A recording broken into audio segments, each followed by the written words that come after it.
Ang susunod na programa ay rated PG. Ito ay nangangailangan ng patnubay at gabay ng magulang para sa mga batang manonood.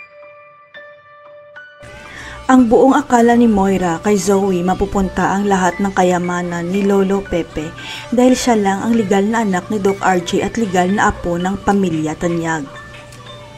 Pero laking gulat ni Moira nang sabihin ni attorney na tinanggal pala ni Lolo Pepe si Zoe sa last will and testament niya at si Annalyn at Justin lang ang pamamanahan.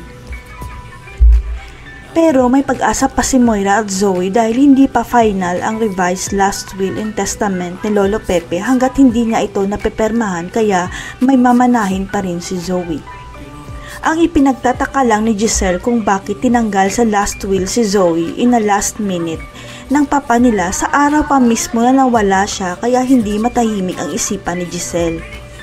Mas lalong lumakas ang kutob ni Giselle na may ginawa si Zoe kay Lolo Pepe kaya tinanggalan siya ng mana na kinontra naman ni Doc RJ dahil kampi siya kay Zoe. Hindi naman alam ni attorney kung bakit ni-revise ni Lolo Pepe ang last will and testament niya at si Zoe lang ang tinanggal sa pamamanahan niya dahil sa telepono lang sila nag-usap. Hanggang sa biglang bumalik ng Pilipinas ang bodyguard at pinagkakatiwalaang tauhan ni Lolo Pepe na si Quinito at siya ang magbubunyag ng pinakatago-tagong sekreto ni Zoe. Ang hindi alam ng lahat, hawak ni Quinito ang kopya ng DNA test ni Zoe at alam niya na hindi totoong apo ni Lolo Pepe si Zoe dahil siya lang ang hindi nag-match kay Lolo Pepe. Kaya sa pagbabalik ni Quinito sa Pilipinas, siya ang pinakasusi para tuluyan ng matanggalan ng mana si Zoe dahil hindi naman siya totoong kadugo ng pamilya Tanyag. Kaya kahit hindi mapermahan ni Lolo Pepe ang revised last will and testament, walang may makukuhang mana si Zoe dahil matibay na ebidensya ang negative DNA test ni Zoe. Kaya sa pagkadating ni Quinito sa bansa, kaagad siyang pumunta kay attorney at kay Giselle para ibigay ang DNA test result ni Zoe na hindi siya totoong Tanyag.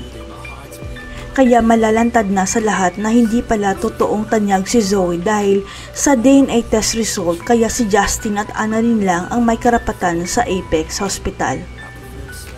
Dito na ay dideklara ni Giselle sa taga-Apex na si Justin at Annalyn na ang mamamahala ng Apex Hospital at si Zoe maietsapwera na sa Apex at sa buhay ng mga Tanyag.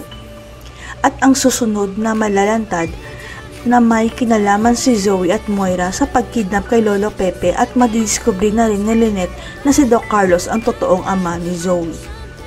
Tuluyan na kayang mamamaalam si Lolo Pepe dahil naayos na niya ang buhay ni Giselle. Magpapaalam na rin kaya si Zoe dahil hindi niya nakayanan ang pagpaparamdam ni Lolo Pepe. Abangan.